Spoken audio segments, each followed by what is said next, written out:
거가대교는 부산광역시 강서구 청가동에서 가덕도를 거쳐 거제시 장문면을 잇는 다리입니다.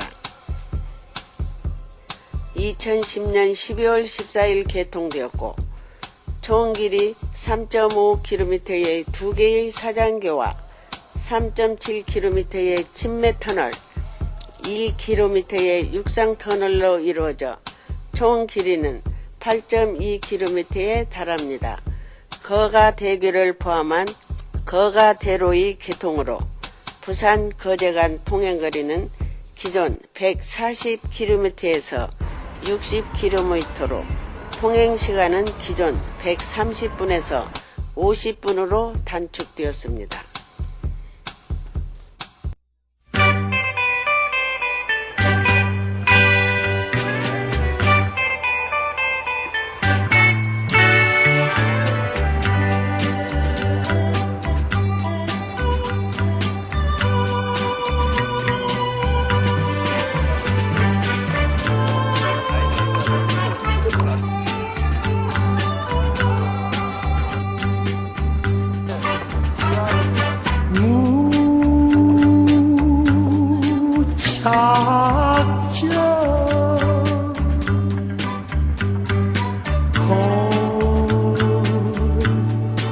걷고 싶어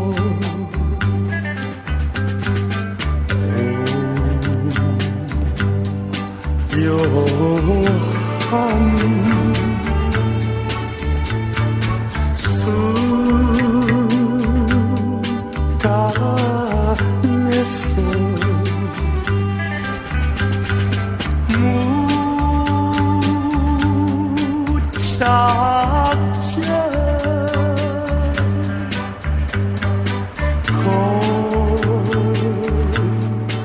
걷고 싶어 보고픈 사람이라 밤비 오는 거리를 내 가슴 숨어진 그리움을 노래하며. 네, 여기는 거가대교 입구인데요. 지금 왼쪽에 보이는 쪽이 거가대교 입구입니다. 요 입구에서 자동차가 들어가면은 저 맞은편 저 섬 있는 곳에 다리가 있는데 다리 있는 데까지 바다 밑으로 도로가 개통이 됐답니다. 개통된 기념으로 해서 구경으로 나왔습니다.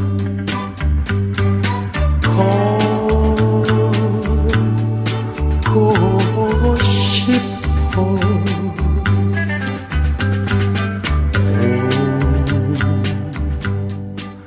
거가대교로서 지금 보이는 지점으로부터 약 한 3-4km를 바다 밑으로 통과를 해가지고 거제도에 들어가게 되는 것입니다. 그래서 이거는 우리나라 가장 긴 해상 해저 터널이 있는 다리로서 개통된 지가 얼마 안 됩니다. 그래서 저쪽에 관광이라든가 거제도 포로 수용소의 그 유명한 역사적인 유적이라든가 모두를 가볼 수 있는 매우 귀중한 중요한 이 다리입니다. 이 거가대로 출발점에 서 있습니다. 지금. 잠깐만.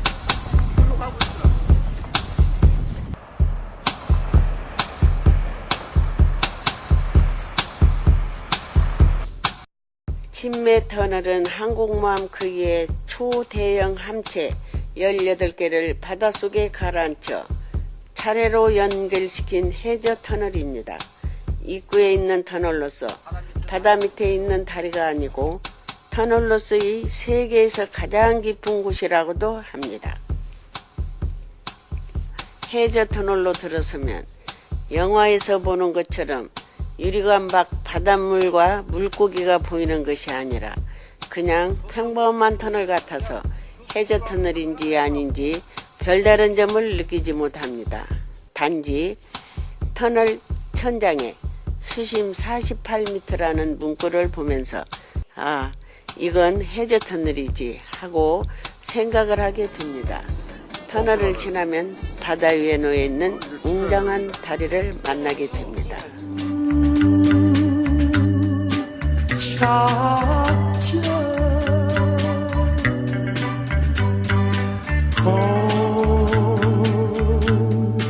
걷고 싶어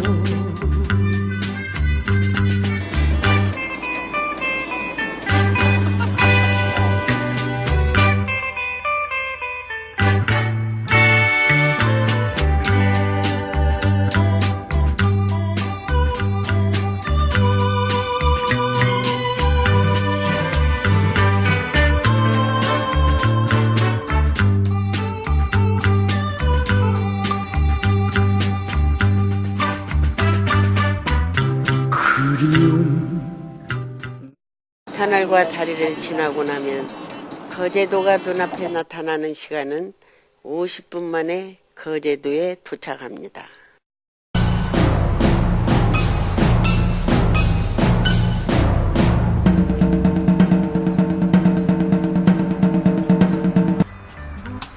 거제 포로수용소 1983년 12월 20일 경상남도 문화대자료 제99호로 지정되었고 6.25 전쟁의 참상을 알리는 민족역사 교육장소입니다. 1950년 9월 15일에 인천 상륙작전으로 많은 포로가 생겨 부산, 경북 등지에 분리소용하였으나 시설이 부족하여 1950년 11월 27일 거제도, 고현, 수월, 양정 등 여러 곳에 360만 평의 포로 수용소를 설치하였습니다. 이곳에서 반공포로와 진공포로 간의 유혈 사태가 자주 발생하였으며 1952년 5월 27일에는 수용소 소장인 도뜨 준장이 납치되는 불미스러운 사건까지 있었습니다. 1953년 7월 27일 휴전협정 후 폐쇄되었고 진공포로들은 판문점을 통하여 북으로 보내졌습니다. 현재는 수용소의 잔존 건물 일부만이 곳곳에 남아 당시의 상황을 말해줍니다. 이 거제 포로 수용소는 6.25 전쟁이 불러일으킨 비극의 캠프장입니다. 이 캠프는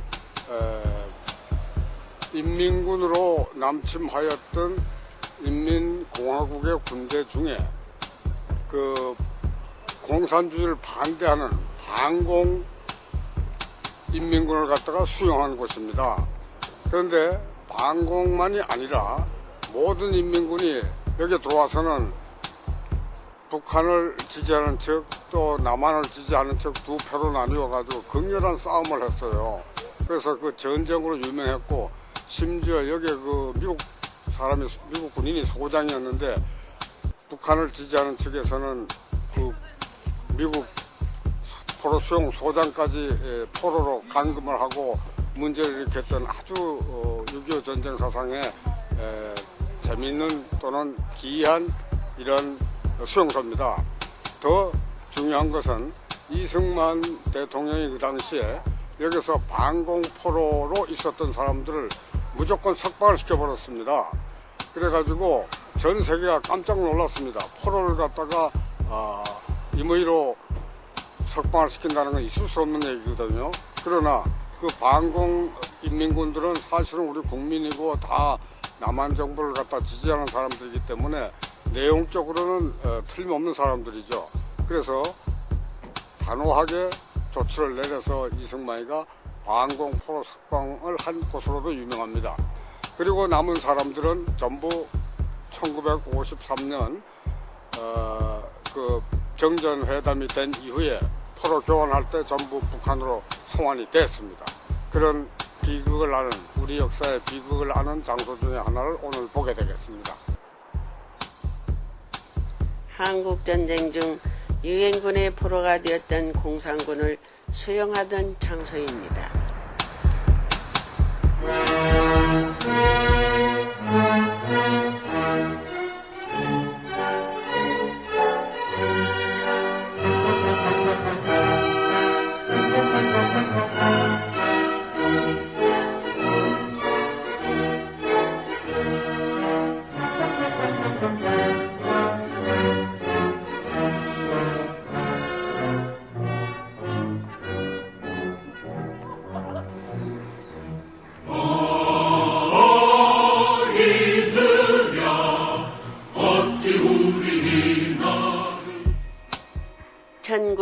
1950년 6월 25일 일요일 새벽 4시 북한군은 38선 전역에 걸쳐 대대적인 기습 공격을 개시하면서 불법 남침을 강행하였습니다.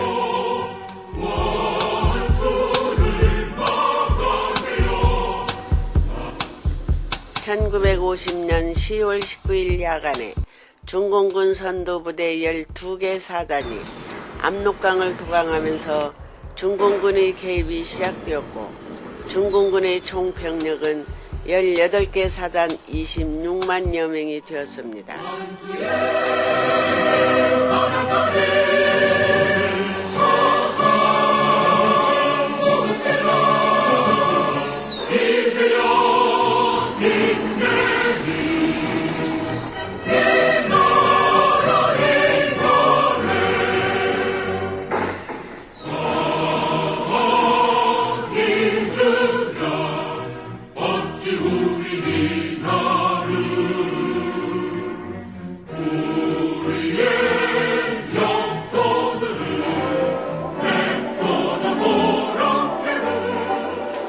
중공군의 참전으로 국군이 다시 후퇴하게 되자 피난민들은 폭파된 평양의 대동강 절교를 타고 자유를 향해 처절하고 험난한 피난길에 올랐습니다.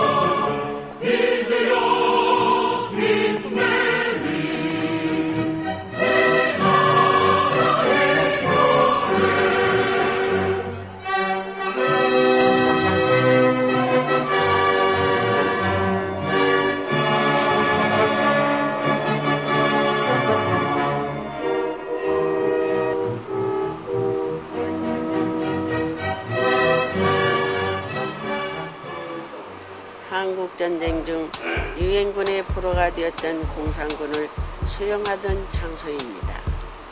1950년 11월 포로 수용소를 설치하여 인민군 15만, 중공군 포로 2만, 여자 포로와 의용군 3,000명 등 최대 17만 3천 명을 수용하였습니다.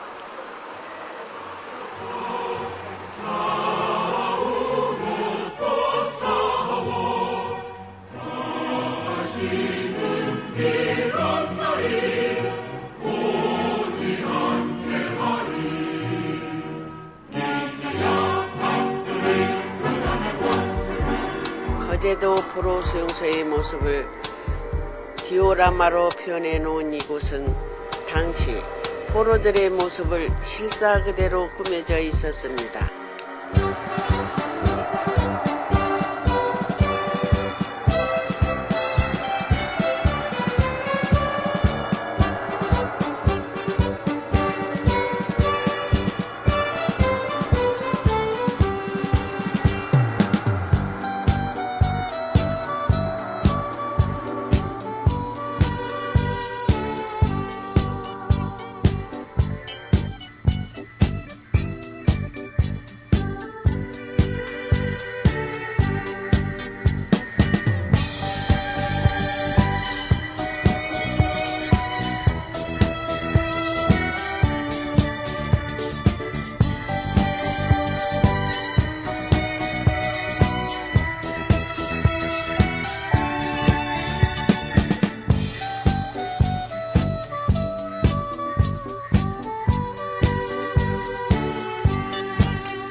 수용소 안의 포로 가운데 방공포로와 공산포로 간의 반복이 극심했습니다.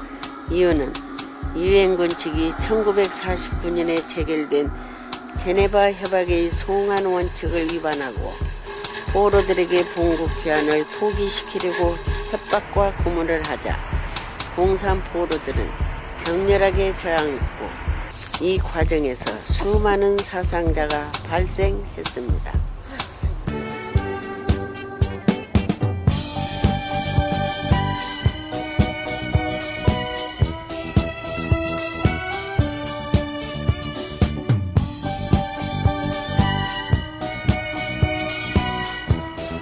포로 수용소의 막사와 감시초소, 야전병원 생활도구까지 완벽하게 재현된 모형입니다.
국군과 유엔군의 강력한 반격과 공세에 투항하는 북한군의 모습을 재현한 포로 생포관입니다. 철골 앞쪽에서 한국군이 싸우는 모습이 보이고 뒤쪽에는 북한군이 투항하는 모습이 보입니다.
포로 설득관에서는 공산군 포로들을 설득해 민주사상을 심어주는 곳입니다. 제네바 협정에 의거하여 자치적으로 수용소 생활을 영위했던 포로들의 일상생활을 당시의 사진과 모형, 영상 자료를 통해 엿볼 수 있었습니다.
1951년 6월 30일 리지웨이 장군은 라디오 방송을 통하여 원상항에 있는 네덜란드 병원선에서의 회담을 제시하였습니다.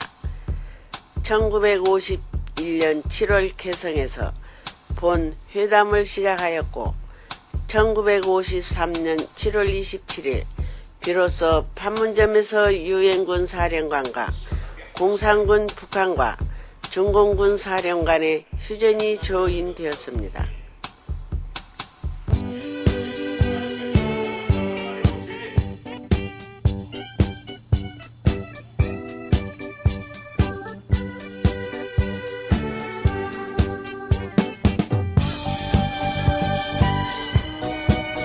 따뜻한 대한민국의 봄을 찾아 이제 자유의 품으로 열차는 달려갑니다.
그 옛날 포로들의 생활상을 재현해 놓은 전쟁에 얽힌 이야기를 회상하고 다시 경험하면서 한국전쟁은 가슴 아픈 상처를 많이 남겼는데 포로 수용소가 들어섰던 거제도에는 그 상처가 아직도 고스란히 남아 있었습니다.